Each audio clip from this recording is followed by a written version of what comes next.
जय Shri Krishna friends, welcome to Harimukund. आइए आज श्रीमद् भागवत पुराण के 10वें स्कंद का तीसरा अध्याय शुरू करते हैं। इसमें भगवान श्री कृष्ण का प्राकट्य किस तरह से हुआ इसका वर्णन किया गया है। श्री सुखदेव जी कहते हैं, अब समस्त शुभ गुणों से युक्त बहुत सुहावना समय आया। रोहिणी नक्षत्र था।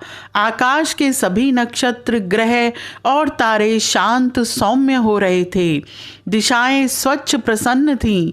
निर्मल आकाश में तारे जगमगा रहे थे। पृथ्वी के बड़े बड़े नगर, छोटे छोटे गांव, अहीरों की बस्तियां और हीरे आदि की खानें मंगलमय हो रही थीं। नदियों का जल निर्मल हो गया था। रात्रि के समय भी सरोवरों में कमल खिल रहे थे। वन में वृक्षों की पंक्तियां रंग बिरंगे पुष्पों के गुच्छों से लद गई थीं। कहीं पक्षी चहक रहे थे तो कहीं भौरे गुनगुना रहे थे।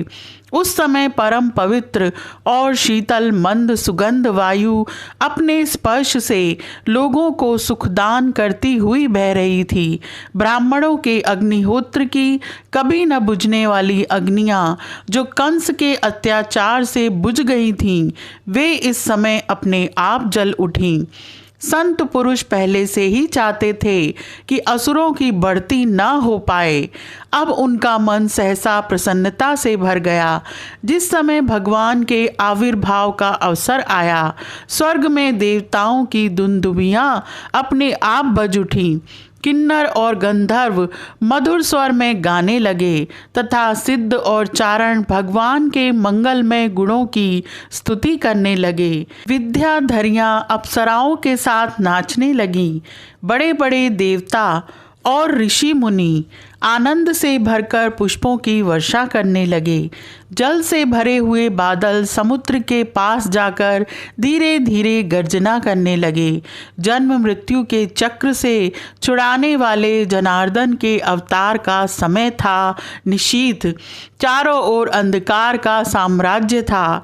उसी समय सबके हृदय में विराजमान भगवान विष्णु देव रूपिणी देवकी के गर्भ से प्रकट हुए। जैसे पूर्व दिशा में 16 कलाओं से पूर्ण चंद्रमा का उदय हो गया हो, वसुदेव जी ने देखा उनके सामने एक अद्भुत बालक है। उसके नेत्र कमल के समान कोमल और विशाल हैं। 4 सुंदर हाथों में शंख, गदा, चक्र और कमल लिए हुए हैं। वक्ष स्थल पर श्रीवत्स का चिन्ह अत्यंत सुंदर सुवर्णमयी रेखा है। गले में कौस्तुभ मणि झिलमिला रही है। वर्षाकालीन मेघ के समान परम सुंदर श्यामल शरीर पर मनोहर पीतांबर फहरा रहा है। बहुमूल्य वैदुर्य मणि के किरीट और कुंडल की कांति से सुंदर सुंदर घुंघराले बाल सूर्य की किरणों के समान चमक रहे हैं। कमर में चमचमाती करधनी की लड़ियां लटक रही हैं। बाहों में बाजूबंद और कलाइयों में कंकड़ शोभायमान हो रहे हैं। इन सब आभूषणों से सुशोभित बालक के अंग अंग से अनोखी छटा छिटक रही है। जब वसुदेव जी ने देखा कि मेरे पुत्र के रूप में तो स्वयं भगवान ही आए हैं, तब पहले तो उन्हें असीम आश्चर्य हुआ, फिर आनंद से उनकी आंखें खिल उठीं। उनका रोम रोम परमानंद में मग्न हो गया। श्री कृष्ण का जन्मोत्सव मनाने की उतावली में उन्होंने उसी समय ब्राह्मणों के लिए 10,000 गायों का संकल्प कर दिया। वसुदेव जी को यह निश्चय हो गया कि यह तो परम पुरुष परमात्मा ही हैं। तब भगवान का प्रभाव जान लेने से उनका सारा भय जाता रहा। अपनी बुद्धि स्थिर करके उन्होंने भगवान के चरणों में अपना सिर झुका दिया और फिर हाथ जोड़कर वे उनकी स्तुति करने लगे। वसुदेव जी ने कहा, मैं समझ गया कि आप प्रकृति से अतीत साक्षात पुरुषोत्तम हैं।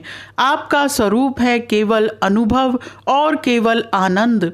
आप समस्त बुद्धियों के एकमात्र साक्षी हैं। आप ही सर्ग के आदि में अपनी प्रकृति से इस त्रिगुणमय जगत की सृष्टि करते हैं। फिर उसमें प्रविष्ट न होने पर भी आप प्रविष्ट के समान जान पड़ते हैं। जैसे जब तक महतत्व आदि कारण तत्व पृथक पृथक रहते हैं, तब तक उनकी शक्ति भी पृथक पृथक होती है। जब वे इंद्रियादि 16 विकारों के साथ मिलते हैं, तभी इस ब्रह्मांड की रचना करते हैं और इसे उत्पन्न करके इसी में अनुप्रविष्ट से जान पड़ते हैं। परंतु सच्ची बात तो यह है कि वे किसी भी पदार्थ में प्रवेश नहीं करते। ऐसा होने का कारण यह है कि उनसे बनी हुई जो भी वस्तु है, उसमें वे पहले से ही विद्यमान रहते हैं। ठीक वैसे ही बुद्धि के द्वारा केवल गुणों के लक्षणों का ही अनुमान किया जाता है और इंद्रियों के द्वारा केवल गुणमय विषयों का ही ग्रहण होता है। यद्यपि आप उनमें रहते हैं, फिर भी उन गुणों के ग्रहण से आपका ग्रहण नहीं होता। इसका कारण यह है कि आप सब कुछ हैं, सबके अंतर्यामी हैं और परमार्थ सत्य आत्मस्वरूप हैं। गुणों का आवरण आपको ढक नहीं सकता, इसलिए आप में न बाहर है न भीतर। फिर आप किस में प्रवेश करेंगे? जो अपने इन दृश्य गुणों को अपने से पृथक मानकर सत्य समझता है, वह अज्ञानी है, क्योंकि विचार करने पर ये देह घेय आदि पदार्थ वाग विलास के सिवा और कुछ नहीं सिद्ध होते। विचार के द्वारा जिस वस्तु का अस्तित्व सिद्ध नहीं होता, बल्कि जो बाधित हो जाती है, उसको सत्य मानने वाला मनुष्य बुद्धिमान कैसे हो सकता है? हे प्रभु, कहते हैं कि आप स्वयं समस्त क्रियाओं, गुणों और विकारों से रहित हैं, फिर भी इस जगत की सृष्टि, स्थिति और प्रलय आपसे ही होते हैं। यह बात परम ऐश्वर्यशाली पर ब्रह्म परमात्मा आपके लिए असंगत नहीं है, क्योंकि तीनों गुणों के आश्रय आप ही हैं। इसलिए उन गुणों के कार्य आदि का आप में ही आरोप किया जाता है। आप ही तीनों लोकों की रक्षा करने के लिए अपनी माया से सत्व में शुक्ल वर्ण और प्रलय के समय तमोगुण प्रधान कृष्ण वर्ण स्वीकार करते हैं। प्रभु, आप सर्वशक्तिमान और सबके स्वामी हैं। इस संसार की रक्षा के लिए ही आपने मेरे घर अवतार लिया है। आजकल कोटि कोटि असुर सेनापतियों ने राजा का नाम धारण कर रखा है और अपने अधीन बड़ी बड़ी सेनाएं कर रखी हैं। आप उन सब का संहार करेंगे। देवताओं के भी आराध्य देव प्रभु, यह कंस बड़ा दुष्ट है। इसे जब मालूम हुआ कि आपका अवतार हमारे घर होने वाला है, तब उसने आपके भय से आपके बड़े भाइयों को मार डाला। अभी उसके दूत आपके अवतार का समाचार उसे सुनाएंगे और वह अभी अभी हाथ में शस्त्र लेकर दौड़ा आएगा।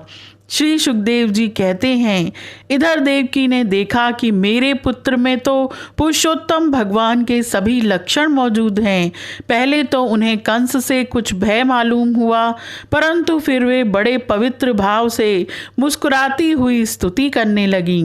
माता देवकी ने कहा, हे प्रभु, वेदों ने आपके जिस रूप को अव्यक्त और सबका कारण बतलाया है, जो ब्रह्म ज्योति स्वरूप समस्त गुणों से रहित और विकारहीन है, जिसे विशेषण रहित, अनिर्वचनीय, निष्क्रिय एवं केवल विशुद्ध सत्ता के रूप में कहा गया है, वही बुद्धि आदि के प्रकाशक विष्णु आप स्वयं हैं। जिस समय ब्रह्मा की पूरी आयु 2 परार्ध समाप्त हो जाते हैं, काल शक्ति के प्रभाव से सारे लोग नष्ट हो जाते हैं, पंच महाभूत अहंकार में, अहंकार महतत्व में और महतत्व प्रकृति में लीन हो जाता है, उस समय एकमात्र आप ही शेष रह जाते हैं। इसी से आपका एक नाम शेष भी है।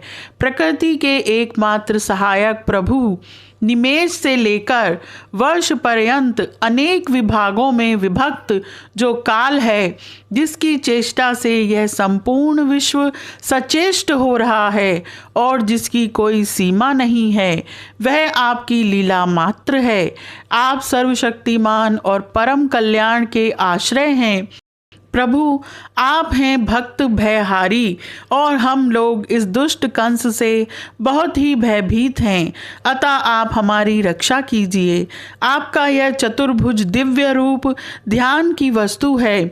इसे केवल मांस मज्जा में शरीर पर ही दृष्टि रखने वाले देह अभिमानी मनुष्यों के सामने प्रकट मत कीजिए। हे मधुसूदन, इस पापी कंस को यह बात मालूम न हो कि आपका जन्म मेरे गर्भ से हुआ है। मेरा धैर्य टूट रहा है। आपके लिए मैं कंस से बहुत डर रही हूँ। हे विश्वात्मन, आपका यह रूप अलौकिक है। आप शंख चक्र गदा और कमल की शोभा से युक्त अपना यह चतुर्भुज रूप छिपा लीजिए। प्रलय के समय आप इस संपूर्ण विश्व को अपने शरीर में वैसे ही स्वाभाविक रूप से धारण करते हैं जैसे कोई मनुष्य अपने शरीर में रहने वाले छिद्र रूप आकाश को। वही परम पुरुष परमात्मा आप मेरे गर्भवासी हुए। यह आपकी अद्भुत मनुष्य लीला नहीं तो और क्या है।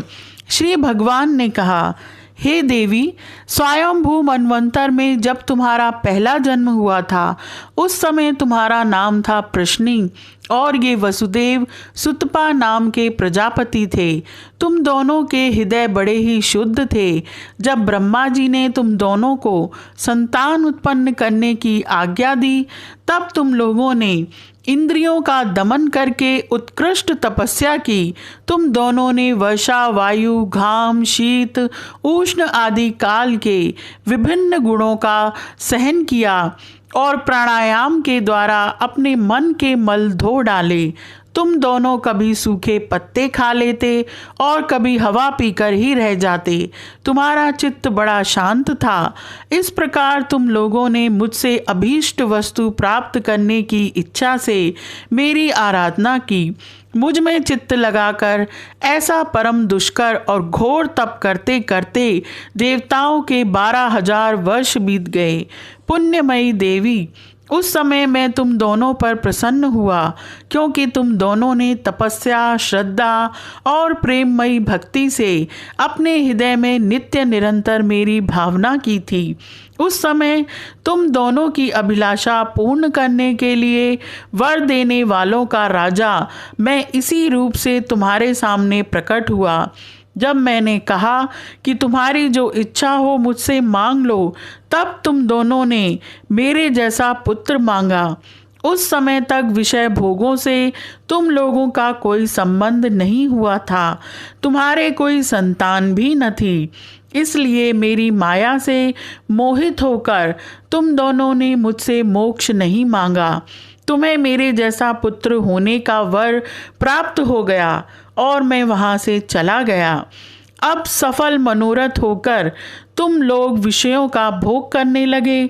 मैंने देखा कि संसार में शील स्वभाव, उदारता तथा अन्य गुणों में मेरे जैसा दूसरा कोई नहीं है। इसलिए मैं ही तुम दोनों का पुत्र हुआ और उस समय मैं प्रश्नि गर्भ के नाम से विख्यात हुआ।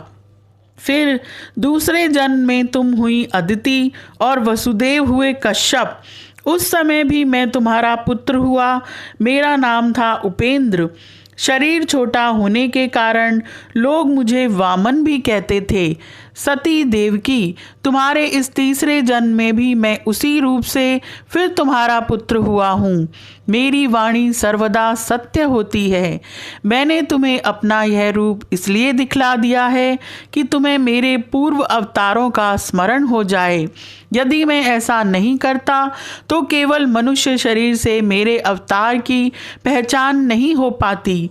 तुम दोनों मेरे प्रति पुत्र भाव तथा निरंतर ब्रह्म भाव रखना। इस प्रकार वात्सल्य, स्नेह और चिंतन के द्वारा तुम्हें मेरे परम पद की प्राप्ति होगी। श्री सुखदेव जी कहते हैं, भगवान इतना कहकर चुप हो गए। अब उन्होंने अपनी योग माया से पिता माता के देखते देखते तुरंत एक साधारण शिशु का रूप धारण कर लिया। तब वसुदेव जी ने भगवान की प्रेरणा से अपने पुत्र को लेकर सूतिका गृह से बाहर निकलने की इच्छा की। उसी समय नंद पत्नी यशोदा के गर्भ से उस योग माया का जन्म हुआ, जो भगवान की शक्ति होने के कारण उनके समान ही जन्म रहित है। उसी योग माया ने द्वारपाल और पुरवासियों की समस्त इंद्रिय वृत्तियों की चेतना हर ली। वे सब के सब अचेत होकर सो गए। बंदी गृह के सभी दरवाजे बंद थे।